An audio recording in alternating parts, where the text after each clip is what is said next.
so the positive cash flow was, the aha moment was, even though the cash flow is important, what makes you truly wealthy is what I call a balance sheet build, turning 600 into 1.2, turning 1.2 into 2.2, or whatever the numbers are. And if you're starting smaller, it's turning your 10 grand into 20 grand, your 20 grand into 50 grand, and getting started.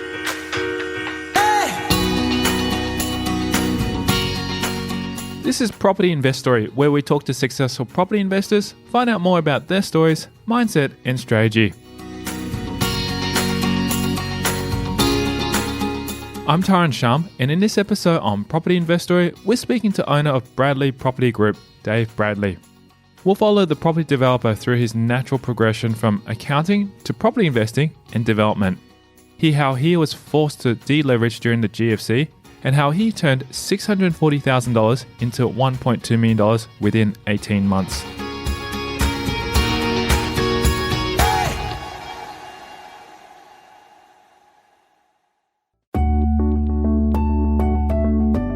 So you might be wondering, who's Dave Bradley and what does he do in any given day? You know, when I talk about my title, when I fly overseas, I still write chartered accountants in the little occupation box that's there. So I'm still a member of the Chartered Accountants, even though I don't practice it. I stopped doing that about 10 years ago. I guess right now what people would call a full-time property developer. I've got a particular stouch with council, so I feel like I fight organisations and I fight bureaucratic processes. It's how it feels like I do it right now. Typically what I do is I develop properties, and what I say with that is I will take a piece of property, I will try and add value to it by creating more dwellings, and then typically selling off the dwellings. And all going well, that process will create a surplus, which, as you know, is profit, which puts tea on the table for my family and for investors and people that I work with. On a more holistic level, what I do is I run a business and I run money, and I create wealth for myself and my investors, and I do that using property as a vehicle and as a means to doing that. So a lot of the stuff that I do is more using, I try to use my management skills and my business skills rather than my tradesman skills, which are not that good. It's interesting that you say that, because a lot of us say we get on the tools, and when they say get on the tools, it actually just means using their brain. Same thing, or calculate rate per square metre, or selling prices, or GST margins, or whatever. That's the same. My tools of trade is a calculator, and I'm lucky that in a sense that being an accountant, I'm pretty good with numbers, and so the calculator a lot of times is in my brain. So I do have one on my desk just in case of emergency. Due to his aptitude for trading, he says his property investing skills are terrible. I reckon I'm a terrible property investor because I don't actually keep anything. I sell everything. I'm a trader, not an investor. So I reckon I'm terrible at that. Despite not currently holding any investment properties of his own, building a portfolio of developments with Steve McKnight in the past has aided him in his success. And I think it's probably important to go back as to why that was the case. And so, when Steve and I were getting started, and we were, I'm sure people have heard the story. I'm sure you can tell the story of, we would buy stuff for positive cash flow, and so go and buy property, and it would, we'd put down some money, we'd sign for a loan, and it would create a passive income or a positive cash flow result. The problem was that was, it was really, really boring in a lot of ways. It was really, really successful and really, really boring. And so we got to the point and you went, well, what am I supposed to do now? And so I think quite rightly you might say, we got to the situation where positive cash flow was, quite a significant number. But then there's a question of, and then what? And then what do you do? And so, I'll give you rough numbers. If you owned a property that you paid $100,000 for, and it's spinning off $1,000 a month, a week, a year, whatever, it doesn't really matter. What do you do when the property's worth $200,000 or $300,000, and you start going? And what I created to myself, or the knowledge of, I suppose, or the thought process of, was, well, why don't I sell that property for $200,000 and I'll invest $200,000? I'll go and do it again and again and again. And so, I started talking about the velocity of money, and trying to turn $1 into $2 and $2 into $4, and and so on and so on and so forth. And I'm still doing the same thing right now. It's just the bigger numbers and the big different strategies and so forth. But that's the game that I'm trying to play. Is exactly the game I was playing 15 years ago or 20 years ago, whenever I was doing stuff with Steve and the positive cash flow days. So right now, I'm busily in trading mode as opposed to in hold mode. Now, I'm also 20 years older than what I used to be as well, so I've also got one eye on the future, saying, well, at a point in time, you're not going to keep doing that. So you're going to actually, you're going to hold some stuff. And so I'm about to come to the round the board where not only will I develop stuff, but I'll actually keep some of the stuff that I develop, whatever that thing is, whether it be a group of shops or it's a group of houses or what have you, where you actually keep it and hold it for the rental stream. So, but I haven't done that yet. That's like, next week's game or next year's game or something like that. So the current round the board before I collect my $200 and go in again is trading. The next one will be, all right, you've traded enough, now you need to retain some of this stuff. Bradley shares a little bit about where he grew up before moving to Australia. So I was 11. We came out from the northwest of England in search of a better life. Essentially, I was growing up and my parents were going through what I think was known as Thatcher's Britain. And the northwest of England was a lot of factories and mills, and they were all shutting. I think the youth unemployment rate was something like 40 or 50%. So my parents sought out to immigrate to Australia as a way of getting a better life. In discovering who he was as a person, he set himself the goal to become a chartered accountant. First we moved to Sydney, and then a few years later we moved to Melbourne. So I have very mixed memories of growing up. I don't necessarily have friends from you went to prep with and this sort of stuff, because that wasn't my experience.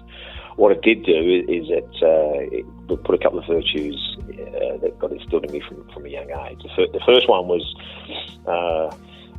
that I spent a lot of time by myself, because coming out from England and not having any family here, and getting to make friends, I spent a lot of time just me. So I became very comfortable with who I was. So I became very comfortable with what I did, and I learned from a very young age that I didn't really care what other people thought of me, because it was just me.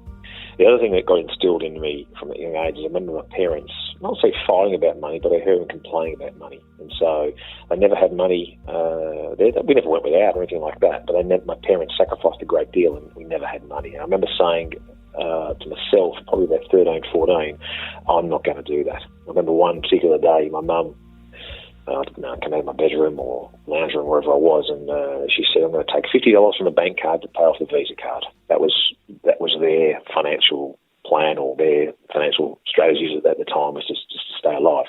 And I went, I'm not doing this. So I had a friend at school, and his dad was an accountant. And I asked what an accountant did, and accountants were the people who greased the wheels of behind all big businesses was accountants. And I thought that accountants made lots and lots of money. So at that point in time, I said, well, I'm going to be an accountant then.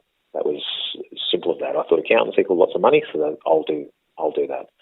So I went through, I finished my schooling, and I actually went to start my degree, my accounting degree, and I ended up, long story very short, I ended up doing it at night school and working in a chartered accounting office. I was really, really fortunate that the chartered accounting office had lots and lots of clients, of which a lot of them were super wealthy. And the common goal the common trait amongst all of them was that they all owned investment properties. And I came to the conclusion, I went, maybe there's something in this. That the thing about being rich isn't necessarily being an accountant, but they also have one thing, and that's property. From there, he began learning more about property. Then I was very lucky that I had a mentor as a client from about 17 years old who encouraged me to do things, albeit that fell on deaf ears for a long period of time. But eventually, after I stopped doing accounting, I used to catch up with him, and we'd talk about what had happened and why it happened and so forth. And one of the things he attributed as a factor of success was being a migrant. You come back and you have and think about being a migrant is having a migrant mentality. And so people come to Australia because it's a lucky country, so you have to succeed. And so I still have that even today, my parents sacrificed a great deal for me to be here.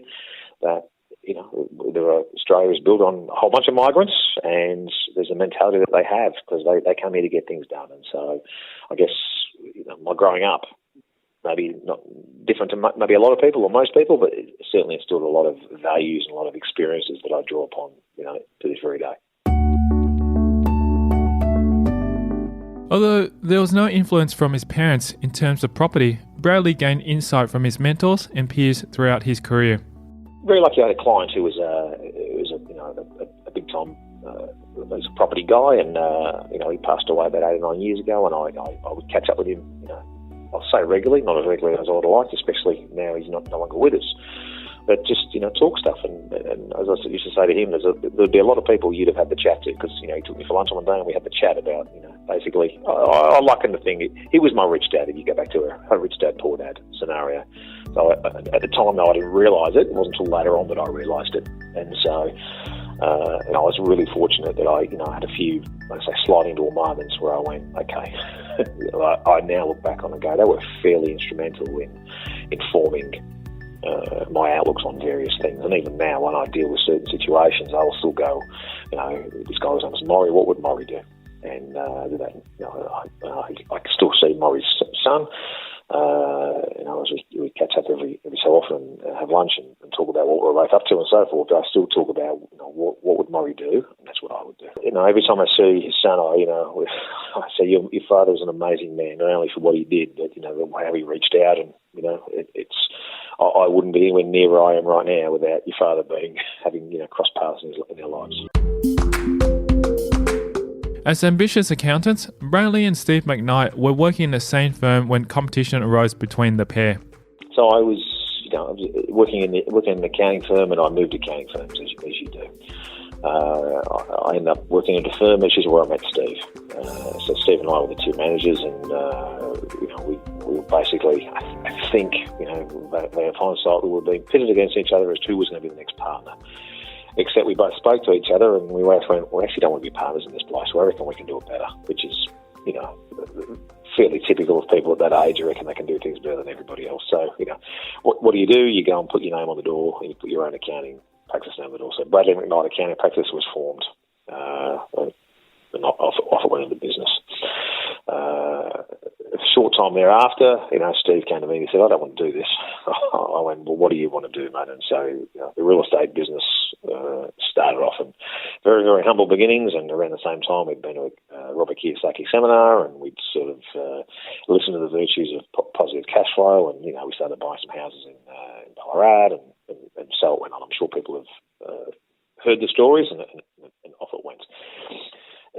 People at the time and later on have said, oh, well, anyone could have done that.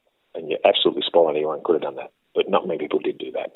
So there was something that's clearly, which was stopping people, which is more than just the physicality. So it's interesting as you come back and talk about stuff, because people always look to put an obstacle in front of their way. Oh, it's because you're an accountant that you were successful. It's because you're in the right place. It's because you invested in, back in 1999, you did that. It's because of this.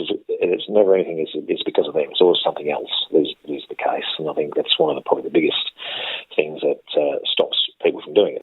On beginning their own accounting business, they had no idea how it would take off. So we started our own accounting practice. We for a number of years, the business model was we did accounting fees, and I would make it in accounting fees. Steve would go and invest it. And before we knew it, people wanted to hear our story, because we had quite a bit of success doing some things with various investments. And so I think around the same time, propertyinvesting.com, the website was born, and essentially it was a business where people, the more investing we did, the more people wanted to hear about what we did, the more people wanted to hear, the more money we had, which meant the more investments we had, and this thing just grew and grew and grew and grew and grew. And I remember some of the things we did, even now would pinch myself going, there's no way that should have happened. And writing books, which is where Steve wrote the book, which was the number one best-selling business book, and whatever. It was tremendously successful and a tremendously rewarding period of time. And you go, we were just two accountants who had a bit of a crack. Is my take. So on and on it went, and it got to the point of you achieve what is known as financial freedom or financial certainty, or passive income goals, or whatever it is that you get to. And Steve and I got to a point one day and said, it's probably time. We both need to go our own separate ways. And and I still see Steve now, and good friends and all the rest of the stuff. It was just that the business part of our relationship had come to a natural parting, if you like. And it's then we still we have a foundation together, and there's all the things that we're joined with, and I see them. And it's a really positive thing that happened.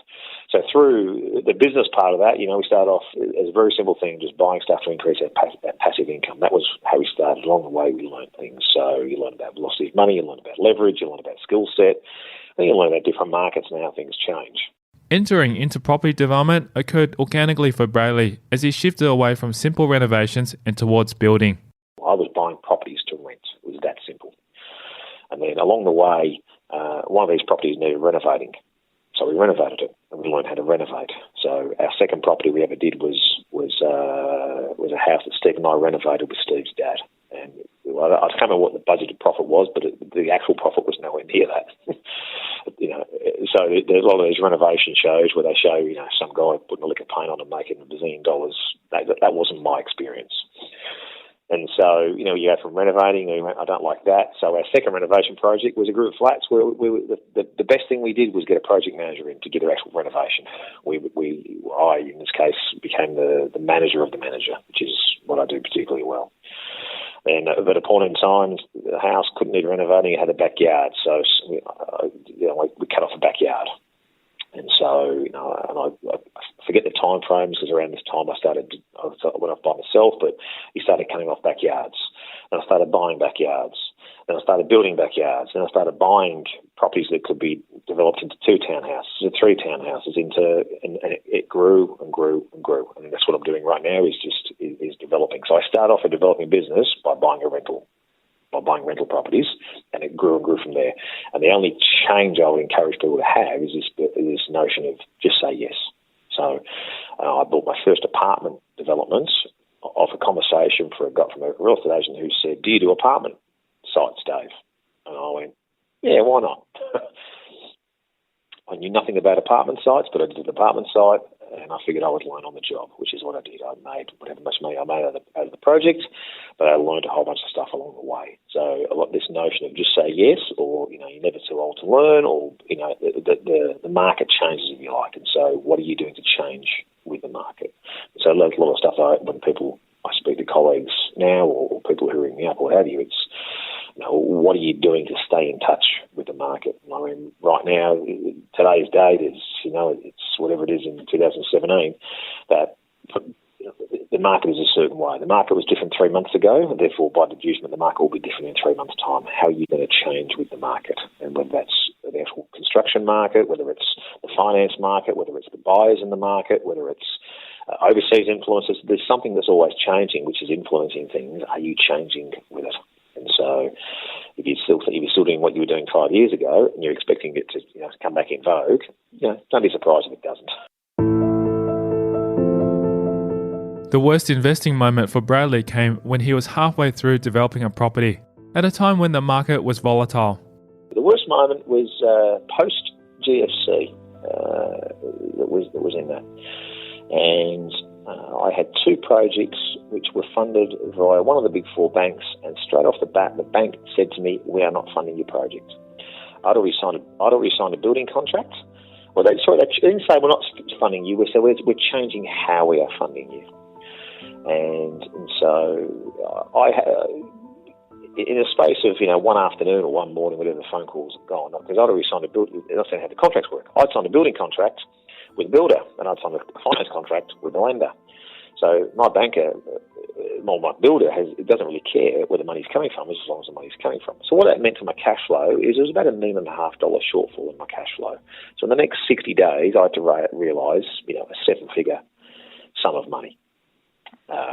Which, you go, right, that's nice. And so this same major bank used to run an ad after the GFC that said, what did they say?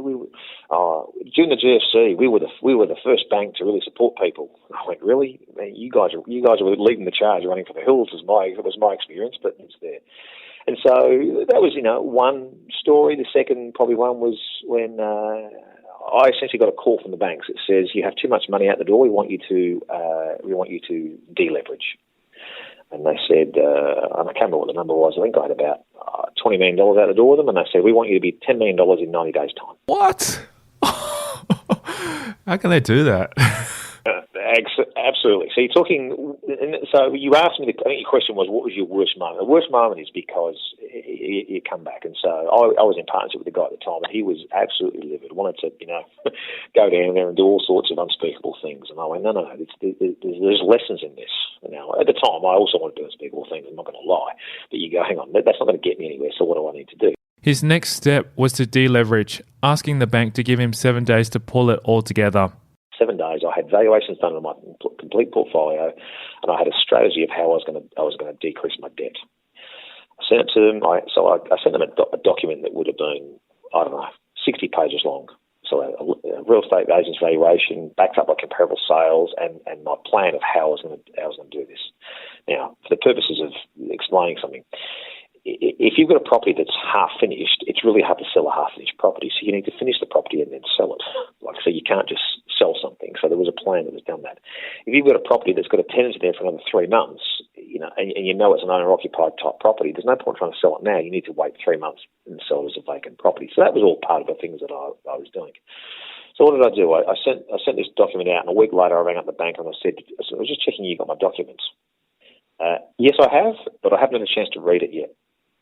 Excuse me? Hang on, a week ago, you were about to pull the rug from underneath me, and now you haven't even had the courtesy to actually read my proposal. So I paused, and I went, what does all this mean? They say, this is why the market changes. So everyone gets given the same amount of facts. Everyone reads the same stories, case of how you interpret it. So this guy had clearly, from the bank, been given a directive to reduce lending, for whatever reason being the case. Whether it was they were scared about their exposure or whatever happened. I think by me, as I said, this is the accounting background, attacking the problem and going, there you go, this is how I see you with a problem, I can see why you see a problem, and here's how I'm going to solve the problem. I think they went as a bank, whether they thought this directly or just by default, went, well, this guy's a good custodian of money, therefore we're going to leave him alone. We're going to focus our attentions on the guys who sent the letters to who haven't actually responded yet. They're the ones we're going to put our efforts into.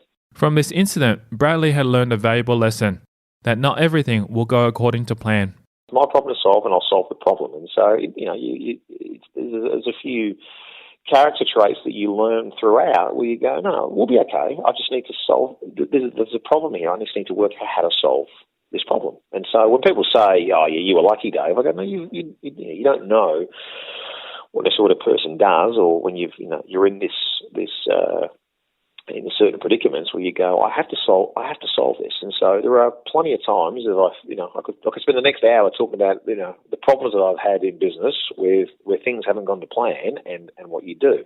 I think suffice to say is that whenever I do a development deal now, one of the things I say to myself and to various investors who I partner with, I say there's only a couple of guarantees in this project. And the first guarantee is it won't go to plan. There will be a problem. The good news is that I'll work out what the problem is, and I'll work out the solution to the problem. But if you go into a development or anything in life for a matter thinking you're going to have the best case scenario, well, you can't be that surprised if something goes wrong. You've got to have some contingencies and some plan Bs and some what ifs if this happens. And one of the things I see commonly is people believing the best case scenarios, believing what people say, or believing what they want to believe, rather than, hang on, what happens if it doesn't go to plan like this? What are you going to do next? And that's probably what I've learned. As with most of our guests' stories, there was a shining moment where everything clicked for him. This was when he realised the power of cash flow. I was going down this road of passive income and positive cash flow. And I remember I bought something like 3 blocks of flat. I actually remember it really well. It was November 2001 because I missed my daughter's birth because I bought these flats, which is a different story. So I remember it really clearly. I've still got that story up my sleeve for a 21st as well. So I'd bought these 3 blocks of flats. They're actually in Tasmania, and for people in numbers wise, I paid $640,000 for these 3 blocks of flats, and the rentals per year were just under $100,000. And I went, wow, this is a great result, and so on. The positive cash flow of all the expenses was about $30,000 a year. So Steve was happy because we were making $30,000 a year. The people in Seminar Land were happy because it was a great story and it was a nice feel-good feel. And I sat there and I went, I remember having a Barney with Steve one day, and I said, this stuff's worth, I said, we should sell this stuff. And he said, no, we shouldn't. We should keep it as positive cash flow and blah, blah, all this sort of stuff. As you imagine the stuff. And my aha moment was I took it to market and I sold it. And I sold it for just a little bit under $1.2 million. So I turned $640,000. I'll ignore the purchase cost and selling costs for the purchase of this example there.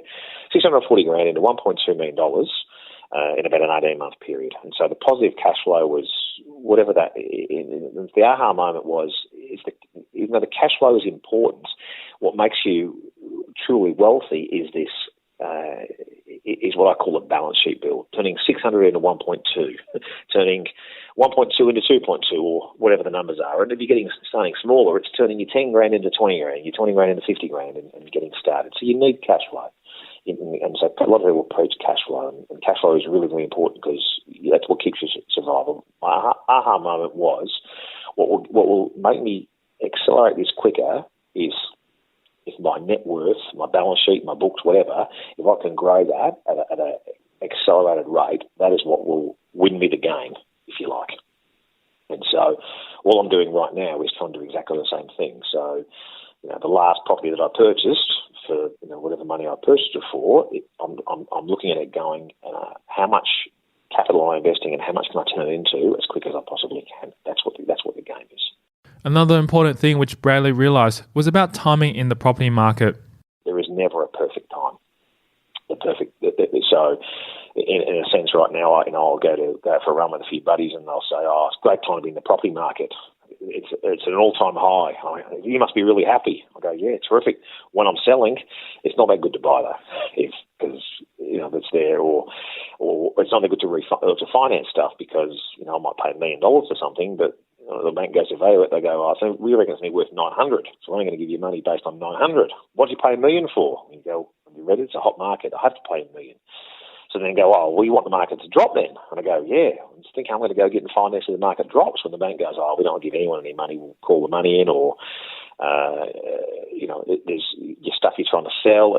So there's no such thing as a perfect market. There's only a few number of combinations and a few variables in there, and then they are never all in your favour. There's always something that is problematic that you need to solve, and that's the reason why a lot of people sit on the sidelines and don't get in and justify it by waiting for it to be completely perfect.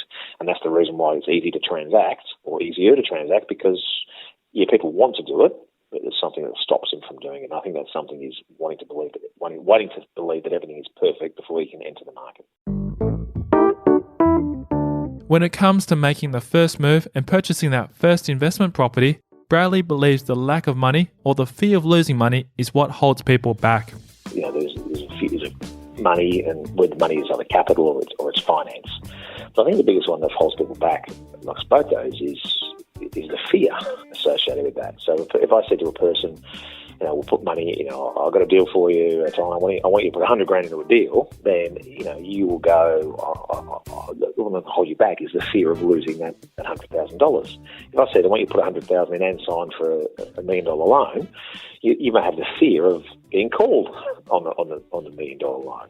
And so I think that's what holds people back. And I think there's an echo of the fear as a false expectation appearing real. So what I've tried to do to work through that is to work out what are the chances, the probabilities of that worst case scenario actually coming true. And you can sort of work out strategies for what you think is the case or why it's the case, and you put yourself at ease.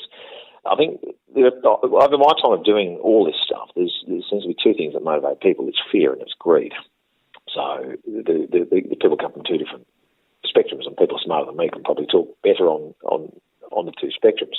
So typically, though, what I find is that people want to do stuff, but they become fearful of things. And so I don't know whether it's because it's the fear of doing something new. And so when we were kids, we would do something new all the time. We would go to school and we would learn a different skill each day. And we would get to a point where we stop learning that skill, or we stop learning that discipline of trying to learn that skill, so we think we know it all, whether you're age 18 or 28 or 38, it doesn't really matter. You think you get to a point where you know it all. And so I think part of that is to actually be open to saying, well, actually, no, maybe I don't know it all. Maybe I can learn something else from this experience and so forth. So, what held Bradley back from investing in property? The greatest, to me, the greatest mistakes, or my greatest mistakes have been not going hard enough. It's never been something I've bought. It's always been something that I go, man, I should have bought that, or I could have gone harder for that. I should have gone longer that. But what holds people back, I think, is the fear. Now, that can be a bit of a self-fulfilling prophecy, because they could have, it could be a track record of, underperforming and so forth, and the psychologists will tell you it's because you don't believe you deserve it, and I don't know, there's a whole bunch of stuff that comes down to it. A friend of mine, Brendan Michaels, has this saying that, the enemy of a great life is a good life. And so sometimes, if you've worked really hard to get the $100,000, then you don't want to invest it because you know how hard it was to make it. If you didn't have $100,000, you just go, oh yeah, no problems. And so I find this fascinating to talk to my kids about when talking money, because their concept of money is not necessarily, it's being formed, and so they will understand that, oh well, yeah, Dad buys a piece of property and he knocks it down, builds 4 houses and sells them. Yeah, no worries, I get that completely. There are some things that goes wrong, but that's what Dad does every day at work. So the fear, it's almost youthful exuberance, that they don't have that fear there. So the only thing that really holds them back then is the practicalities of not having the money. But here's the thing with the money, and this is what I've discovered in more recent times, is you don't actually have to have the money. So the first of these things called banks will give you the money, and then what's happening in more recent times is the banks have, got tightened up with their lending procedures. There's other people, private investors who've made money, who go, I just want a return on my money, and I actually would love to partner with someone who actually knows what they're doing, is a good custodian. They perceive it to be safe, or the risks are taken care of, and so there are people who will go, I would love to give you money, Dave. And that's one of the things I've probably discovered in the last number of years, is that there's an investor market out there that, you may not have the capital for a project, but if the project's any good, you will find the capital for the project. Having built a good track record as a property developer has certainly helped with his success, but it's also about being able to manage his money well. With all that, though, part of the things of being a good custodian of money is to have effective money habits. So the first rule of effective money habits is you need to spend, less than you earn, and not everybody does that. And so that's what I teach my kids from a young age. You spend less than you earn, some money, spend less than you earn, and do something with the surplus. But a lot of the times people get into property because they go, no, I don't really want to spend less than I earn. I just want to live life now, and I just want property to pay for the increased lifestyle I think I deserve, or I want to have. And you go, well, that's okay, and you might actually be able to do that for a period of time.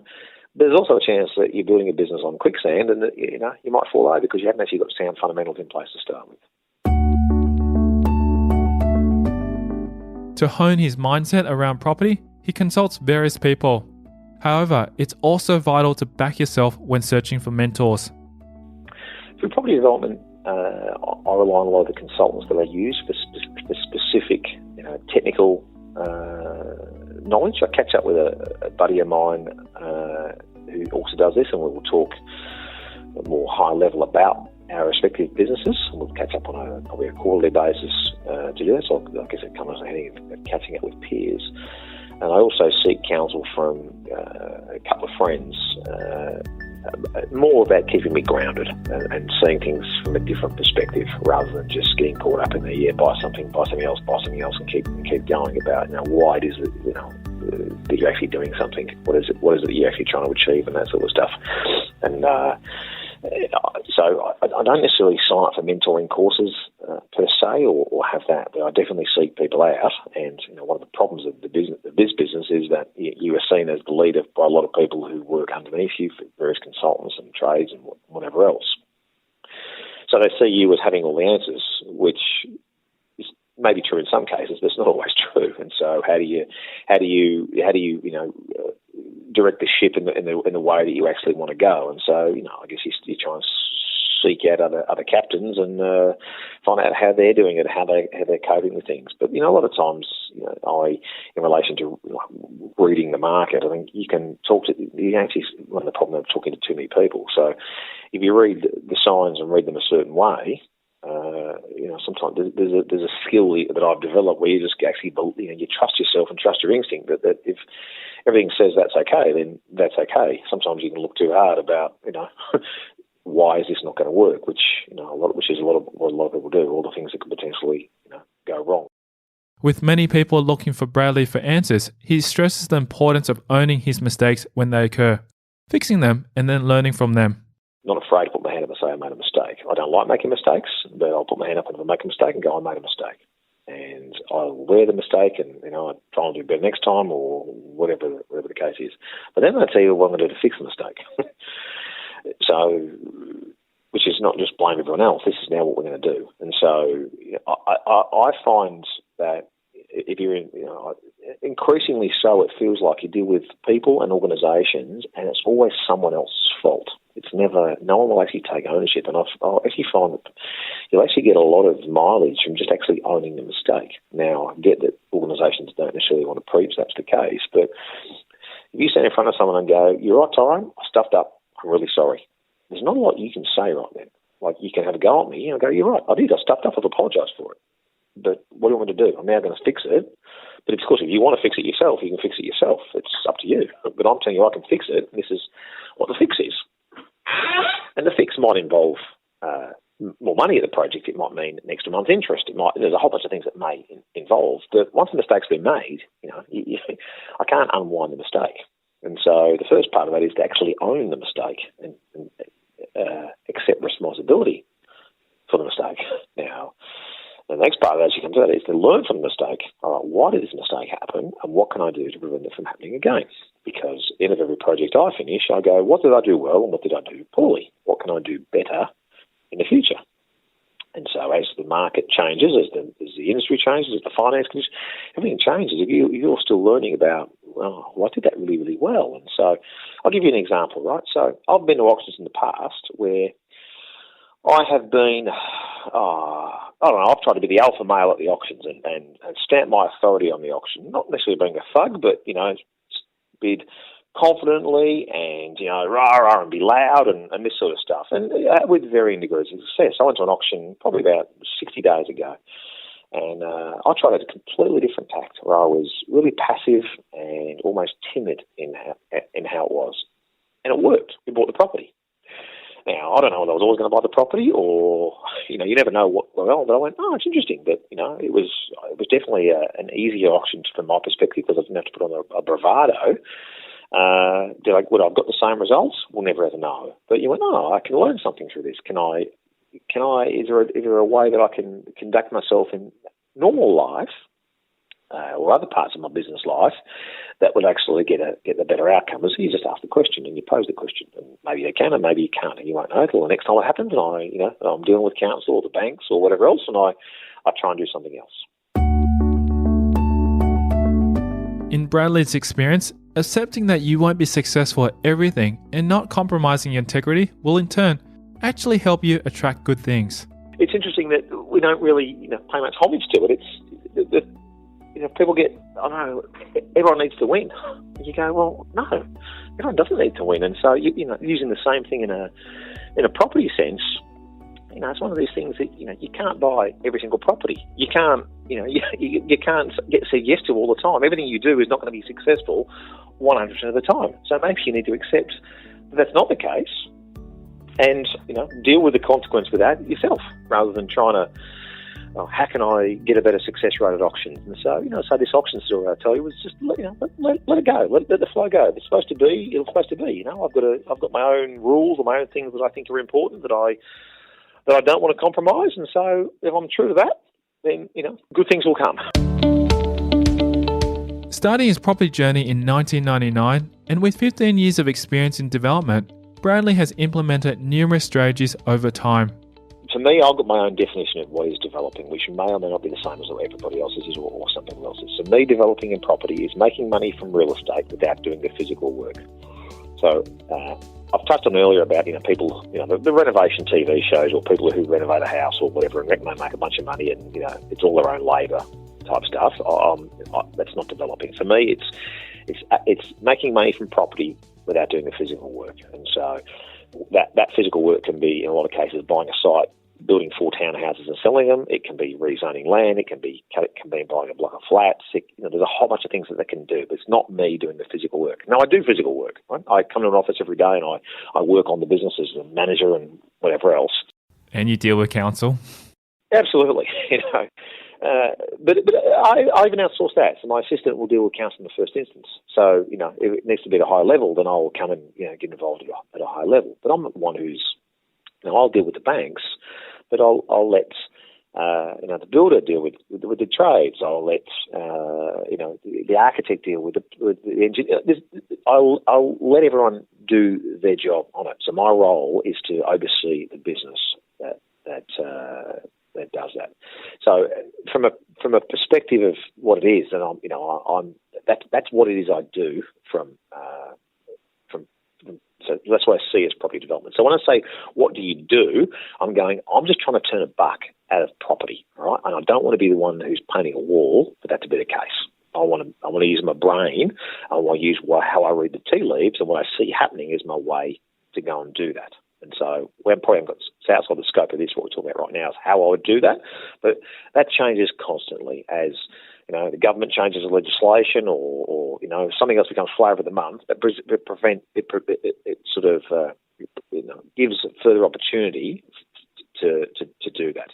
The flavour this month is construction and land subdivision. Currently what I'm doing is two main things. So right now I'm doing a lot of construction. Now, will that continue to happen? As long as the opportunity is there and I think I can do that, and it's the best use of my time and dollars, I will continue to do that. But it might be something I might change tact on that. I might change tact tomorrow on that if I read the tea leaves a certain way that does that. Now, I'm flipping about saying it tomorrow, but typically that takes longer to do that just because of the time frame needed in property. But if I see something tomorrow, I will go and do that. So, to give you an example. If I got rang up this afternoon and I was told there's a property here, well, I'll ask you the question. I'll do it a different way. The suburb that you live in, Tyrone, what's the median price of houses? Between 900 to $1 million. 900 to $1 million. So if you got a phone call today and someone said, Tyrone, I've got a property here, and let's assume it meets all the criteria of being the median type of house, 3 bedrooms, 2 bathrooms, whatever the case, and you can buy it for $700,000 tomorrow, because insert whatever reason here, would you buy it? Yeah, for sure. Absolutely, I would. It's not a trick question. You would. There's a few reasons why you wouldn't, because you didn't have the 700 or you didn't have access to it. So you buy it. Now, what's your plan with it? Just to turn around and sell off for 900. Now, you might keep it for longer or whatever. It doesn't really matter. So that meets the criteria for me of property development. I'm making money without doing the physical work. I didn't do anything to make it worth 900. It was worth 900. I was able to pick it up for 700. Ah, gotcha. In whatever form. That wouldn't meet the criteria for me. Now, there'll be a point in time, as there will be a point in time in history, as will be in the future, where that type of transaction will be able to be transacted for whatever reason. And so I would do that because it meets my definition of what I'm actually doing. Right now, I'm doing a lot of construction, where I'm trying to build something so it cost me 700, but it's worth 900 using that same example in the case. So right now I'm doing a lot of construction of townhouses, and I'm also doing some land subdivision. They're the strategies that I'm using right now. And so with the townhouses, I'll either buy them with a permit, or I'll go and get a permit, and I'll go and construct 3, 4, 5, 6, whatever number of townhouses, organise a builder, and then go and sell them. I reckon it's pretty boring for people who've never done it before. I reckon it's really, really exciting. But essentially, what I'm trying to do is to create a financial transaction. I'm trying to spend $4 million to receive $5 million, or whatever the number is, and through that it's there. And I'm using rough numbers rather than absolute numbers, but you get the point. And the time frames are fairly quick in a sense. And the other ones is land subdivision, where they're bigger parcels of land. I'm using pretty much exclusively other people's money to do it, and the time frames are longer. Instead of being a 1 year to 2 year process, it might be a 4 year to 5 year process. It's widely known among experts that properties generate a long-term game. So talking of timeframes, how long does it take to complete a project? So I've heard people in the past say, I want a short-term property project. You go, well, there's some expectation behind timelines, because if I buy a property tomorrow, I may have, $700,000 cash to go tomorrow, but I'll get the bank lined up, or the vendors will get the bank lined up, and the solicitor. Typically, the settlement times are 60 to 90 days. And so if I wanted to buy something and sell something in a really, really quick time frame, you can do simultaneous settlements and all this sort of stuff that can happen. But typically, if you're looking at 60 to 90 days on the way in and 60 to 90 days on the way out, well, that's about 6 months. That's right. So if you want to do something in the middle, like build something, or even if you want to renovate something, you know, I realise you can get early access and all these other things like that. But you know, it's not a week's exercise. It's a month's exercise, and it might be a year's exercise in doing some of these things. So you know, it takes time. So the notion of cash flow needs to be understood by people, which is not a problem because property by itself is a slow moving beast, which is what I spoke earlier about. When the bank makes a call on you, they want you to, you know, it's like understand the notion of repay money within a short period of time. It just can't happen like that because you've got a fire sale, and you know, fire sale generally doesn't result in a good outcome. You want to be, you know, as I say, you know, you wake up every day wanting to be the hunter, not the hunted. In order to be the hunter and succeed in property, Bradley says there are 3 components you need to have. You need to have, you know, a good project to start with. So if you buy a lemon of a project, you can do whatever you want. It's still going to be a lemon of a project. You need to have good funding. And so you need to make sure that, you know, it's how you fund it. So right now, you know, bank funding, as I say, it's never been as cheap, nor has it ever been as hard to get. I should add that as well. Bank funding is pretty cheap comparatively to what it's been historically. So you need good funding. And not only good funding at an interest rate, but also good funding at an appropriate level. Because if you want to buy the property we just mentioned for $700,000, you want to make sure the banks can give you most of that, let's say 80%. Now, the bank changes their mind and gives you 60%, you wouldn't have what I would call good funding. Now, that's okay. You can have a poor project within reason. If you're adding value to it, you'll still be okay. Because if you paid $800,000 for the $900,000 property, you could still be okay. You can, you know, you'd be all right. If you've got good funding with it, and it allows you to have capital free, or using other people's capital, being the banks, and it's an advantageous outcome. And the third thing you need cash reserves and or cash flow to allow you to buy yourself time in case one of the first two doesn't work out according to plan. So, how do you go about this? So, you know, even as simple down to, I had a property settled yesterday. But by the time, so the bank takes all the money because that's what the bank does, and then, you know, it releases me the surplus, which is the easiest way to do it because it just is in a lot of cases. By the time they clear checks and transfer monies and so forth, you might be looking at 3, 4, 5, 7 days later. So even if you said the settlement was on, you know, a certain day, you may not get paid on that certain day. You might not get paid till a day after that certain day, which is okay as long as you understand that's okay. If I was expecting, you know, so yesterday, you know, the surplus was, I don't know, $600,000 was what landed in my account, or should land in my account, but it's not going to land there for another 3 days. Now, incredibly frustrating on one hand, but it doesn't matter. I know that in, you know, the end of the week there'll be $600,000 there. That's nice. There's nice end to the week. Yep, definitely. Very happy with that. Except if you need that $600,000 in the middle of the week, and it's not every, and it's a frustrating week. So it's understanding the cash flow and the cash balances and making adequate, you know, allowance for all this in advance. And that's what I spend a lot of my time doing is, I guess, business planning and looking at the flow of things. So when I say I manage, that's what I do. I manage not only people, but I manage money. And not only I manage money and how it grows, I manage money in as far as the flow of money that everyone gets paid. And so I'm a little duck here that's, you know, on the top everyone goes, oh, what do you actually do? But underneath, the legs are going like crazy. For listeners who want to educate themselves on property developing, Bradley advises that while you can learn a lot from courses, you can learn even more from first-hand experience. There's a whole bunch of people that will have courses online and, you know, and various things. The problem with the courses online, in my opinion, is that they will teach you the actual learning how the A to Z of how to develop it. A property or what have you is, you know, you can learn what the steps are and so forth, and it's fine. But the actual learning of how you run this and how you get past this as a business or whatever else, you then learn by doing.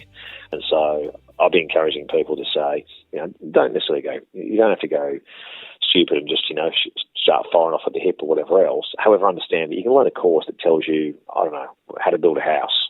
But that's good for why you want to build that house, why houses get built a certain way. The moment that things change, and what I've spent a bit of time talking about in the last little bit, is that the only constant is change, that won't do you much good if you're not actually used to dealing with how to change with it. And so I think you learn that by doing that, or by attempting to do that, and then trying to surround yourself with people who are also in a similar ilk of, I guess, going on the same journey as for what you are, whether that be people you see as mentors or people that you see as equals and colleagues that you catch up with to do things together with. If you want to connect with Bradley to undertake a development project with him, or just want to find out more about his strategy and mindset, you can do so through his website or via email. I should preface at the start by saying what I do is not I guess appropriate for everyone, and how I go about it may not be appropriate for everyone. So, having said that, I have a website, bradleypropertygroup.com.au, and I'm Dave at bradleypropertygroup.com.au. By all means, send me an email. If you ask me an email and say, "Can you tell me everything you know, please?" and in a return email, you may not get that. If you say, I don't know, can we have a cup of coffee? I already drink too much coffee as it is. If you say, can we have lunch? It's there. So, I'm a businessman, right? So I'm trying to add value to property and get paid for doing it. So I'd say, pitch me a proposal. In the past, I've done things with mentoring people. I've project managed with people and that sort of stuff. So by all means, get in contact. And it's there. And if you thought you just enjoyed this recording and you thought that was pretty good, send me an email that says it's there. And if we happen to our paths happen to cross, then that's terrific. If they don't, I just want to wish everyone the best of luck on their developing journey, but their investing journey, because that's what it is. And hopefully you get to an outcome. This is what you're aiming at. Thank you to Dave Bradley, our guest on this episode of Property Investory. If you want to hear more about his journey, then visit our website at propertyinvestory.com.